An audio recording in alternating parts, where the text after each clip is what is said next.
ಆದರೆ ಮಹಾರಾಜರೇ, ಇನ್ನು 2 ದಿನದಲ್ಲಿ ಆ ಪಿಶಾಚಿ ಪ್ರಳಯನಾಥ ಅಲ್ಲೋಲ ಕಲ್ಲೋಲ ಮಾಡುತ್ತಾನೆ. ನಾವು ಸಮಯವನ್ನು ತೆಗೆದುಕೊಳ್ಳಲು ಸಾಧ್ಯವಿಲ್ಲ.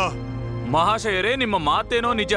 ಆದರೆ ಪಂಡಿತ ರಾಮಕೃಷ್ಣರ ಸಾವಿಗಾಗಿ ನಾವು 2 ದಿನಗಳ ಕಾಲ ರಾಷ್ಟ್ರೀಯ ಶೋಕವನ್ನು ಘೋಷಿಸುತ್ತಿದ್ದೇವೆ. ಅದೇನೆಂದರೆ, ಪಂಡಿತ ರಾಮಕೃಷ್ಣರು ಕೇವಲ ನಮಗಲ್ಲ, ನಮ್ಮ ಸಂಪೂರ್ಣ ವಿಜಯನಗರ ಸಾಮ್ರಾಜ್ಯಕ್ಕೆ ಒಬ್ಬ ಅಮೂಲ್ಯ ರತ್ನ ಅಂದರೆ ಆಗಿದ್ದರು ನಮ್ಮ ಪಂಡಿತ ರಾಮಕೃಷ್ಣರು. ಹೀಗಾಗಿ ಅವರಿಗಾಗಿ ಇದು ಮಾಡುವುದು ಅಗತ್ಯ. ಒಳ್ಳೆಯದು ಮಹಾರಾಜರೇ. ಆದರೆ ನಾವು ನಿಮಗೆ ಮಾತು ನೀಡುತ್ತೇವೆ, ನೀವೇನಾದರೂ ನಮ್ಮನ್ನು, ನಮ್ಮ ರಾಜ್ಯವನ್ನು ಆ ಪಿಶಾಚಿಯಿಂದ ಮುಕ್ತಿಗೊಳಿಸಿದರೆ ನಿಮಗೆ ಧನದೊಂದಿಗೆ ಪುರಸ್ಕರಿಸಲಾಗುವುದು. ಮಹಾರಾಜರೇ, ಇದು ನಿಮ್ಮ ದೊಡ್ಡತನ. ಆದರೆ ನಾವು ಕೇವಲ ತಾಂತ್ರಿಕರು. ನಮಗೆ ಕಾಡು ಹಾಗೂ ನಿರ್ಜನ ಪ್ರದೇಶ ಬೇಕು. ನಿಮಗೆ ನಮ್ಮ ಕಾರ್ಯ ಇಷ್ಟವಾದರೆ ವಿಜಯನಗರದ ಇಡೀ ಕಾಡನ್ನು ನಮ್ಮ ವಶಕ್ಕೆ ಒಪ್ಪಿಸಿ.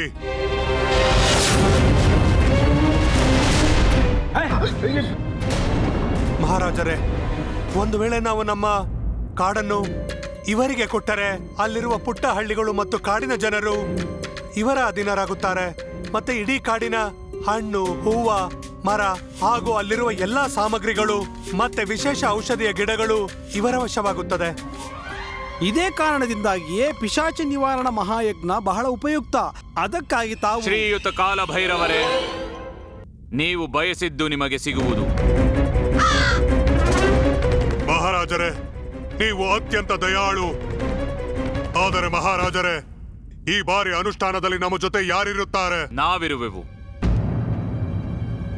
ನಾವು ಎಂದರೆ ನಾವು, ನಮ್ಮ ಆಸ್ಥಾನದವರು ಹಾಗೂ ನಮ್ಮ ವಿಜಯನಗರ ಸಾಮ್ರಾಜ್ಯದ ಸಮಸ್ತರೂ ಇರುವರು.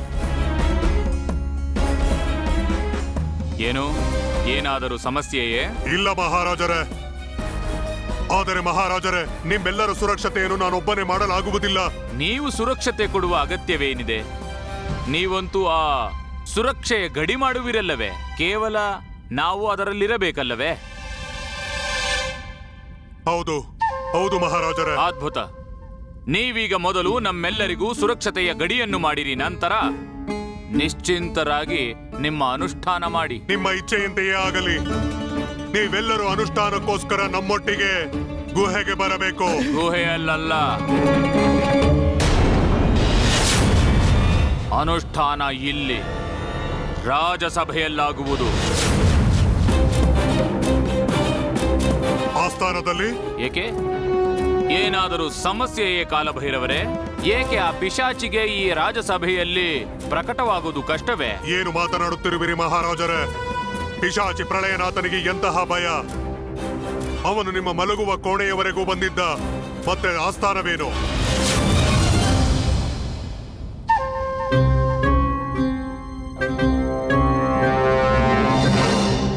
ಒಳ್ಳೆಯದು. ಅಂದರೆ ನಿರ್ಧಾರವಾಯಿತಲ್ಲ. 2 ದಿನಗಳ ನಂತರ ಈ ರಾಜಸಭೆಯಲ್ಲಿ ಕಾಲಭೈರವರು ತಮ್ಮ ಅನುಷ್ಠಾನವನ್ನು ಮಾಡುವರು. ಆ ಅನುಷ್ಠಾನದಲ್ಲಿ ನಾವೆಲ್ಲರೂ ಇರುವೆವು. ಹಾಗೂ ಈ 2 ದಿನಗಳನ್ನು ಪಂಡಿತ ರಾಮಕೃಷ್ಣರ ಸ್ಮೃತಿಗಾಗಿ ರಾಷ್ಟ್ರೀಯ ಶೋಕ ದಿನವೆಂದು ಘೋಷಿಸಲಾಗಿದೆ.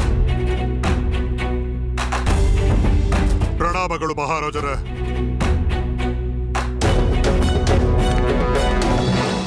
ಇಂದಿನ ಸಭೆ ಇಲ್ಲಿಗೆ ಸಮಾಪ್ತಿಯಾಗುವುದು.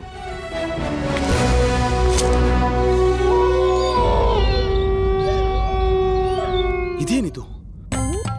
ಮಹಾರಾಜರ ಸಿಂಹಾಸನದ ಸುತ್ತಲೂ ಹಾಗೂ ಇತರ ಆಸನದ ಸುತ್ತಲೂ ಈ ಬಿಳಿಯ ರಂಗೋಲಿಗಳನ್ನು ಏಕೆ ಬಿಡಿಸಿದ್ದೀರಿ? ಇದು ಸುರಕ್ಷಾ ಗಡಿ. ಯಾರು ಇದರ ಮಧ್ಯದಲ್ಲಿರುತ್ತಾರೋ ಅವರಿಗೆ ಪಿಶಾಚಿ ಪ್ರಳಯನಾಥ ಏನು ಮಾಡಲಾಗುವುದಿಲ್ಲ. ಹಾಗಾದ್ರೆ ನನ್ನ ಗತಿ ಏನಾಗಬೇಕು? ಮಹಾರಾಜರೇ, ನೀವು ದಯವಿಟ್ಟು ಈ ಕಾಲಭೈರವನಿಗೆ ಹೇಳಿ ನನ್ನ ಆಸನದ ಸುತ್ತಲೂ ಈ ಸುರಕ್ಷತೆಯ ಗೆರೆಯನ್ನು ಹಾಕಲು. ಏನಂದ್ರೆ ಮಹಾರಾಜರೇ, ನನ್ನ ಏನು ಸಿದ್ಧಿ ಇದೆ ಅದು ಈ ಚಿಕ್ಕ ಪುಟ್ಟ ಪಿಶಾಚಿಗಳಿಗೆ ಹಾಗೂ ಪ್ರೇತಗಳಿಗಾಗಿ ಅಲ್ಲ. ಆಗಲಿ ಆಗಲಿ ಗುರುಗಳೇ. ಕಾಲಭೈರವರೇ, ನೀವೀಗ ನಮ್ಮ ಗುರುಗಳಿಗೂ ಕೂಡ ಸುರಕ್ಷತೆಯ ಗಡಿ ಮಾಡಬೇಕು. ಬನ್ನಿ. ಅವಶ್ಯವಾಗಿ ಮಹಾರಾಜರೇ.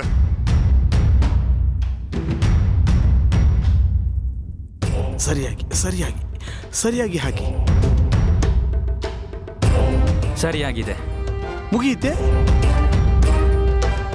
ಸರಿ, ಬಾಬಾ ಕಾಲಭೈರವರೇ, ನಿಮ್ಮ ಅನುಷ್ಠಾನವನ್ನು ಪ್ರಾರಂಭ ಮಾಡಿ.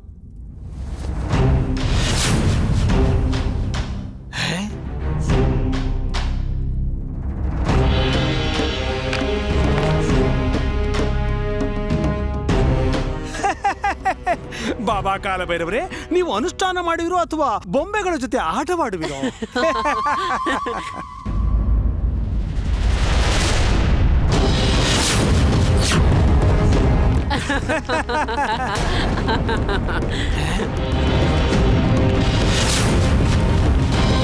ಮಣ್ಣಿನ ಗೊಂಬೆಗಳು ಜೀವಂತವಾದವು. ಹೌದು, ನೀನು ಸರಿಯಾಗಿಯೇ ಹೇಳಿದೆ ಗೆಳೆಯ. ಅವರು ಮಾಯಾವಿಗಳೇ ಇರಬೇಕು. ನಿಜ ಹೇಳಿದೆ ನೀನಂತೂ. ಗುರುಗಳೇ, ಭಯಭೀತರಾಗಬೇಡಿ. ಇವರು ನಮ್ಮ ಯೋಧರು. ಆ ಪಿಶಾಚಿ ಪ್ರಳಯನಾಥನ ಅದೃಶ್ಯ ಅನುಚರರಿಂದ ನಮ್ಮನ್ನು ರಕ್ಷಣೆ ಮಾಡುವವರು. ಆದರೆ ಇವು ನಮ್ಮತ್ತ ಯಾಕೆ ಜಿಗಿಯುತ್ತಿವೆ? ಬಹುಶಃ ಪಿಶಾಚಿ ಪ್ರಳಯನಾಥನ ಅದೃಶ್ಯ ಅನುಚರರು ನಿಮ್ಮ ಸುತ್ತ ತಿರುಗುತ್ತಿರಬಹುದು. ಎಲ್ಲಿ? ಬಾಬಾ, ಒಂದು ಮಾತೇಳಿ. ನಿಮಗೆ ನಿಶ್ಚಿತ ರೂಪದಲ್ಲಿ ಸ್ಪಷ್ಟತೆ ಇದೆಯಲ್ಲವೇ? ನೀವು ಹಾಕಿರುವ ಈ ಸುರಕ್ಷತೆಯ ಗೆರೆಯ ಒಳಗೆ ಯಾವುದೇ ದುಷ್ಟ ಆತ್ಮ, ಪ್ರೇತಗಳು ಅಥವಾ ಅದೃಶ್ಯ ಶಕ್ತಿಗಳು ಒಳಗೆ ಬರುವುದಿಲ್ಲವೆಂದು? ಹೌದು. ನಿಜವಾಗಿಯೂ? ಹೌದು. ಖಂಡಿತವಾಗಿಯೂ? ಹೌದು. ಹಾಗಿದ್ದರೆ ಸರಿ. ಸರಿ ಮಹಾರಾಜರೇ, ನೀವಿನ್ನು ನಿಮ್ಮ ಅನುಷ್ಠಾನವನ್ನು ಪ್ರಾರಂಭ ಮಾಡಿ. ಸ್ವಲ್ಪ ತಾಳ್ಮೆ ಇರಲಿ ಗುರುಗಳೇ.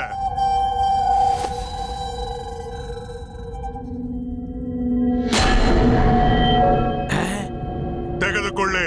ಏನಿದು? ಕಡಲೆ. ನಾವೀಗ ಕಡಲೆ ತಿನ್ನಬೇಕೆ? ಈ ಕಡಲೆ ಯಾವುದಕ್ಕಾಗಿ? ಗುರುಗಳೇ, ಇದನ್ನು ಭೇಟಿ ಮಾಡಿ. ಇದು ನಮ್ಮ ಮಿತ್ರ ಮಲ್ಲಿಕೃಷ್ಣ ಸೂರ್ಯರಾಯ. ಈಗ ಇದನ್ನು ಏನು ಭೇಟಿ ಮಾಡುವುದು? ಇವುಗಳನ್ನು ಭೇಟಿ ಮಾಡುವ ದಿನಗಳು ದೂರ ಹೋದವು. ಅಯ್ಯೋ,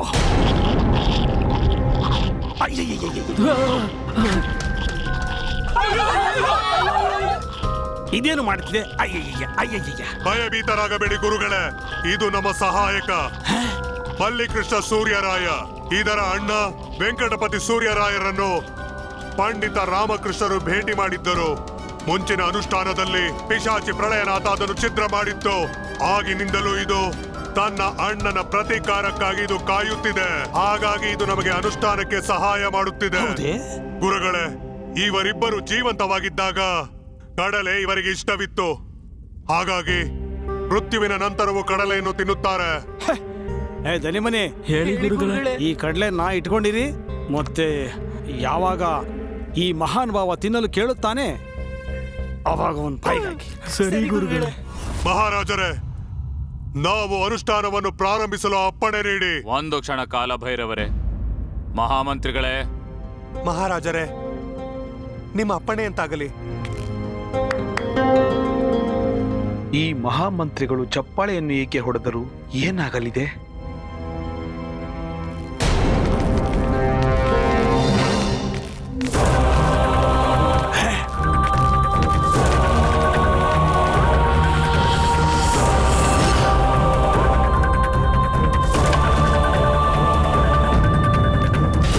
ಪಂಡಿತ ರಾಮಕೃಷ್ಣನ ಶವ.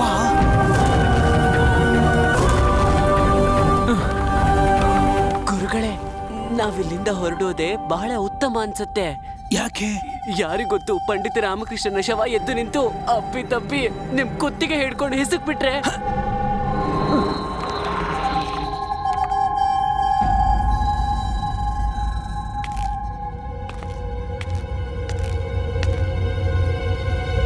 ನನ್ನ ಮಿತ್ರ ಪಂಡಿತ ರಾಮಕೃಷ್ಣ ಚಿಕ್ಕ ವಯಸ್ಸಿನಲ್ಲೇ ಸ್ವರ್ಗಕ್ಕೆ ಯಾತ್ರೆಗೈದಿರುವ ಕಾಲಭೈರವರೇ, ನೀವು ಸೂಚಿಸದಿದ್ದರೆ ನಮಗೆ ಪಂಡಿತ ರಾಮಕೃಷ್ಣರ ಶವವೂ ದೊರೆಯುತ್ತಿರಲಿಲ್ಲ. ಇದಕ್ಕೆ ನಾವು ನಿಮಗೆ ಆಭಾರಿಗಳು. ಇದು ನಮ್ಮ ಕರ್ತವ್ಯ ಮಹಾರಾಜರೇ. ಪಂಡಿತ ರಾಮಕೃಷ್ಣರ ಈ ತ್ಯಾಗವನ್ನು ವಿಜಯನಗರ ಸಾಮ್ರಾಜ್ಯ ಮರೆಯದು. ನೋಡಿದ್ರ ಗುರುಗಳೇ, ಈ ಪಂಡಿತ ರಾಮಕೃಷ್ಣ ಸತ್ತ ನಂತರವೂ ಪ್ರಶಂಸೆ ಗಳಿಸ್ಕೊತಾ ಇದ್ದಾನೆ. ಹಾ, ಸೂರ್ಯ ಚಂದ್ರರಿರುವವರೆಗೂ ಪಂಡಿತ ರಾಮಕೃಷ್ಣರು ಅಮರರು. ಸೂರ್ಯ ಚಂದ್ರರಿರುವವರೆಗೂ ಪಂಡಿತ ರಾಮಕೃಷ್ಣರು ಅಮರರು. ಸೂರ್ಯ ಚಂದ್ರರಿರುವವರೆಗೂ. ಇದರಲ್ಲೇನೋ ಸಂಚು ಇದೆ ಎಂದು ನನಗೆ ಅನಿಸುತ್ತಿದೆ. ಇದು ಕೂಡ ಪಂಡಿತ ರಾಮಕೃಷ್ಣರ ಒಂದು ನಾಟಕ ಇರಬಹುದು ಅನಿಸುತ್ತದೆ ಗುರುಗಳೇ. ಪಂಡಿತ ರಾಮಕೃಷ್ಣರು ಅಮರರು. ಸೂರ್ಯ ಚಂದ್ರರಿರುವವರೆಗೂ ಪಂಡಿತ ರಾಮಕೃಷ್ಣರು ಅಮರರು. ಮಹಾರಾಜರೇ, ನಾವು ಪಂಡಿತ ರಾಮಕೃಷ್ಣನ ಶವವನ್ನು ಒಮ್ಮೆ ಪರೀಕ್ಷೆ ಮಾಡುತ್ತೇವೆ. ಏನು ಗುರುಗಳೇ, ಶವದ ಪರೀಕ್ಷೆಯನ್ನು ಮಾಡುವಿರೆ?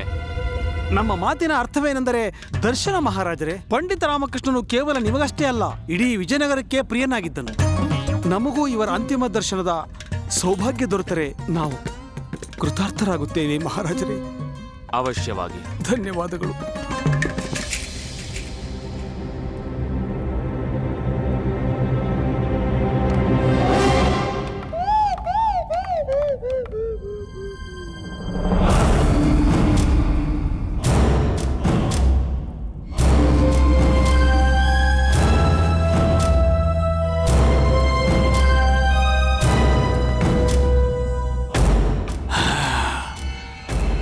ನಾಡಿಯು ಬಿಡಿದುಕೊಳ್ಳುತ್ತಿಲ್ಲ.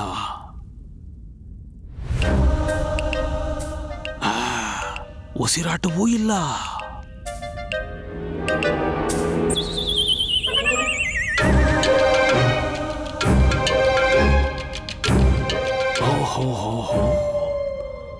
ಹೃದಯದ ಬಡಿತ ನಿಂತು ಹೋಗಿದೆ. ಅಂದರೆ ಇವನು ನಿಜವಾಗಿಯೂ ಸತ್ತು ಹೋಗಿದ್ದಾನೆ. ಗುರುಗಳೇ, ನಮಗೆ ತಿಳಿದಿದೆ, ನಿಮಗೆ ನಂಬಿಕೆ ಬರುತ್ತಿಲ್ಲ. ಪಂಡಿತ ರಾಮಕೃಷ್ಣರು ಸ್ವರ್ಗಸ್ಥರಾಗಿರುವರು ಎಂದು. ಆದರೆ ಸತ್ಯವೆಂದರೆ ಅವರು ನಮ್ಮ ನಡುವೆ ಇಲ್ಲ. ಹೌದು. ಸತ್ಯವೆಂದರೆ ಅವರ ಸಾವಿನಿಂದ ನೀವು ಎಷ್ಟು ಆಘಾತಗೊಂಡಿದ್ದೀರೆಂದರೆ ನಿಮಗೆ ನಂಬಲೂ ಆಗುತ್ತಿಲ್ಲ. ಹೌದು ಮಹಾರಾಜರೇ, ಸತ್ಯವಾದ ಮಾತು ಮಹಾರಾಜರೇ.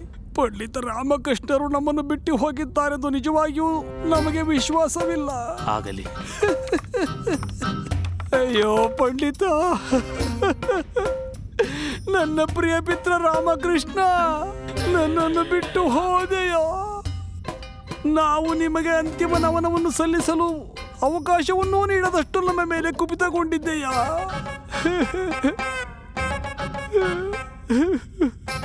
ನನ್ನ ಪ್ರೀತಿಯ ಮಿತ್ರ, ಒಂದು ಬಾರಿ ನಿನ್ನ ಕಣ್ಣನ್ನು ತೆರೆ. ಒಂದು ಬಾರಿ ಕಣ್ಣನ್ನು ತೆರೆ ಕಣ್ಣನ್ನು. ಏನಾಯ್ತು ಗುರುಗಳೇ? ಅಯ್ಯೋ ಅಯ್ಯೋ ಗುರುಗಳೇ, ಅಯ್ಯೋ ದೇವರೇ, ಮಹಾರಾಜರೇ, ಪಂಡಿತ ರಾಮಕೃಷ್ಣ ಜೀವಂತವಾಗಿದ್ದಾನೆ. ಅವನು ಈಗಷ್ಟೇ ಕಣ್ಣು ತೆಗೆದಿದ್ದ. ಏನೋ ಅಸಂಭವ. ಗುರುಗಳೇ, ಇದು ಹೇಗೆ ಸಾಧ್ಯ?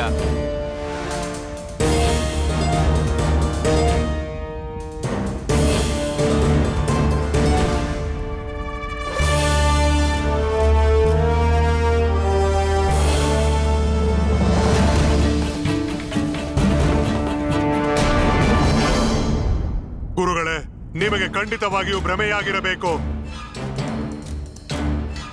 ಇವರು ನಿಜವಾಗಿಯೂ ಸತ್ತಿದ್ದಾರೆ. ಬದುಕಿರುವ ಯಾವ ಲಕ್ಷಣವೂ ಇಲ್ಲ. ನಿಜವಾಗಿಯೂ? ಹೌದು. ಖಂಡಿತವಾಗಿಯೂ? ಹೌದು. ಹಾಗಿದ್ರೆ ಸರಿ. ಸತ್ಯ ಹೇಳಿದಿರಿ. ಕಾಲಭೈರವರೇ, ನಮ್ಮ ಇಚ್ಛೆ ಎಂದರೆ ಪಂಡಿತ ರಾಮಕೃಷ್ಣರ ಶವವು ಇದರ ಭಾಗವಾಗಲಿ. ಸತ್ಯವೆಂದರೆ ಅವರು ತಮ್ಮ ಜೀವವನ್ನು ಕೂಡ ಒಂದು ಅನುಷ್ಠಾನಕ್ಕೆ ನೀಡಿದ್ದಾರೆ. ಅಲ್ಲದೆ ನಮ್ಮ ಇಚ್ಛೆ ಎಂದರೆ ನೀವು ದುಷ್ಟ ಶಕ್ತಿಯ ಮೇಲೆ ಪಡೆಯುವ ವಿಜಯ, ಅಂದರೆ ಈ ಅದ್ಭುತ ಘಟನೆಯನ್ನು ಈ ಪಂಡಿತ ರಾಮಕೃಷ್ಣರ ಶವವು ಕಣ್ಣಾರೆ ನೋಡಬೇಕು. ಮರಣಾನಂತರವಾದರೂ ಸರಿಯೇ, ಪಂಡಿತ ರಾಮಕೃಷ್ಣರು ಇದನ್ನು ನೋಡಲಿ. ಆದರೆ ಇದು ನಿಮ್ಮ ಒಪ್ಪಿಗೆ ಇದ್ದರೆ ಮಾತ್ರ. ನಾವು ಇಡೀ ಜೀವನವನ್ನು ಶವದೊಂದಿಗೆ ಕಳೆದಿದ್ದೇವೆ. ನಮಗೆಂತಹ ಆಪತ್ತು. ಅದ್ಭುತ. ಹಾಗಿದ್ದರೆ ಅನುಷ್ಠಾನವನ್ನು ಆರಂಭಿಸಿ.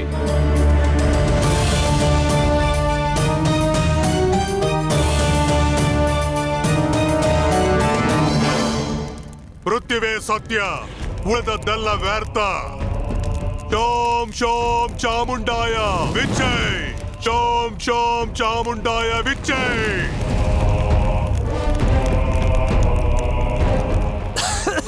ಕಾಲಭೈರವರೇ, ಇದೆಂತಹ ಹೊಗೆ ಹಾಕಿದ್ದೀರಿ? ನಾವು ಪ್ರಳಯನಾಥನನ್ನು ಆವಾಹನೆ ಮಾಡುತ್ತಿದ್ದೇವೆ. ಈ ಹೊಗೆಯಿಂದ ನಮ್ಮ ಪ್ರಾಣ ಹೋಗುವುದು ಹಾಗೂ ನಾವು ಪಿಶಾಚಿ ಆಗುವೆವು.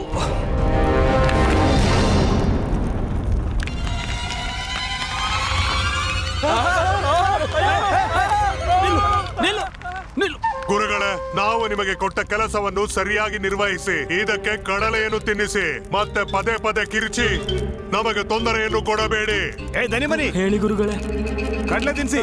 ಹಾ ಸರಿ, ತಿನ್ನಿಸಬೇಕು. ತಿನ್ನು ತಿನ್ನು. ಮಲ್ಲಿಕಾಂತರಾಯ ಕೃಷ್ಣರೇ, ಕಡ್ಲೆ ತಿನ್ನಿ.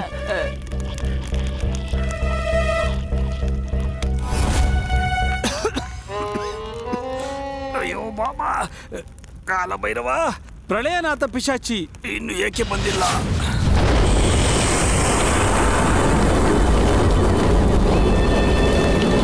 ಬರುತ್ತಿದ್ದಾನೆ.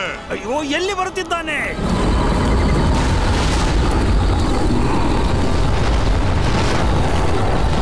ನಮಗೆ ಅವನ ಕಾಲಿನ ಸಪ್ಪಳ ಕೇಳಿಸುತ್ತಿದೆ.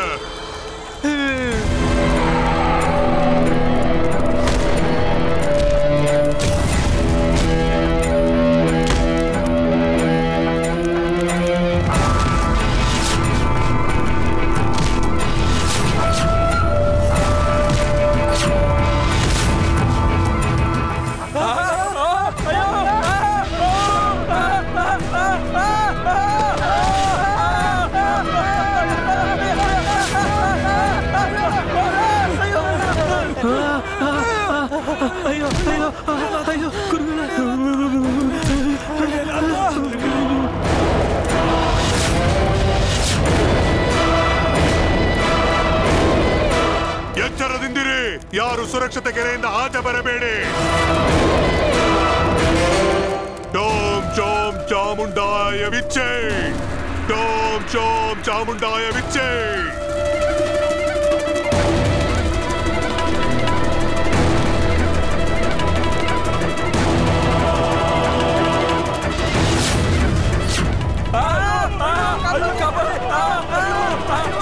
ದನಿಮನಿ, ಪ್ರಳಯನಾಥನು ನಿಮ್ಮಿಬ್ಬರನ್ನು ದುರುಗುಟ್ಟಿ ಏಕೆ ನೋಡುತ್ತಿರುವನು?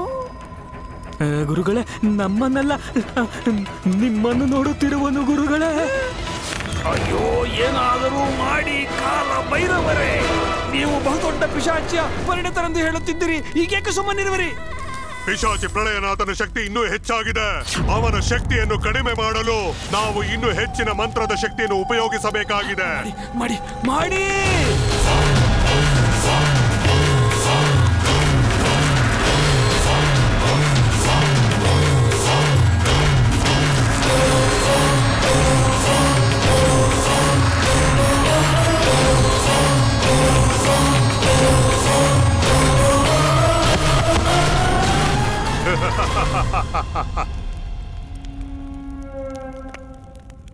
ಮಹಾರಾಜರೇ, ಅನುಷ್ಠಾನ ಸಫಲವಾಯಿತು. ನಾವು ಪಿಶಾಚಿ ಪ್ರಳಯನಾಥನನ್ನು ನಮ್ಮ ನಿಯಂತ್ರಣಕ್ಕೆ ತೆಗೆದುಕೊಂಡೆವು. ಈಗ ನಾವು ಇದರ ಶವವನ್ನು ತೆಗೆದುಕೊಂಡು ವಿಜಯನಗರದಿಂದ ಹೊರ ಹೋಗುತ್ತೇವೆ. ಮತ್ತೆ ನಮ್ಮ ಮಂತ್ರದಿಂದ ನಿರ್ಮಿಸಿರುವ ಸಮಾಧಿಯಲ್ಲಿ ಬಂದಿ ಮಾಡುತ್ತೇವೆ. ಇದಾದ ಮೇಲೆ ಅದು ಎಂದೂ ಹೊರ ಬರುವುದಿಲ್ಲ. ಕಾಲಭೈರವರೇ, ಇದು ನಿಜಕ್ಕೂ ಅದ್ಭುತ. ನಾವು ನಮ್ಮ ವಚನವನ್ನು ನಡೆಸಿಕೊಟ್ಟಿದ್ದೇವೆ. ಈಗ ನೀವು ನಿಮ್ಮ ವಚನವನ್ನು ಉಳಿಸಿಕೊಳ್ಳಿ. ನೀವು ನಮಗೆ ಮಾತನ್ನು ಕೊಟ್ಟಿದ್ದೀರಿ. ಒಂದು ವೇಳೆ ನಾನು ಪಿಶಾಚಿ ಪ್ರಳಯನಾಥನ ಪ್ರಕೋಪದಿಂದ ವಿಜಯನಗರವನ್ನು ರಕ್ಷಿಸಿದರೆ ಆಗ ನೀವು ವಿಜಯನಗರದ ಕಾಡನ್ನು ನನಗೆ ಒಪ್ಪಿಸುವಿರಿ ಎಂದು. ನಮಗೆ ನೆನಪಿದೆ ಕಾಲಭೈರವರೇ. ನಿಮ್ಮಪ್ಪಣೆಯಂತಾಗಲಿ ಮಹಾರಾಜರೇ.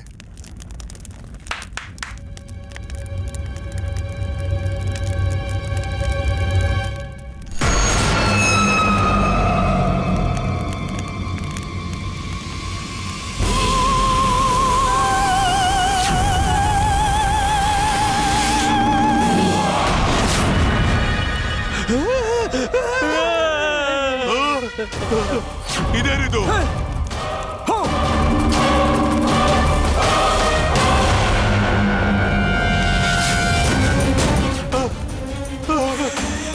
ಪಂಡಿತ ರಾಮಕೃಷ್ಣರ ಭೂತ.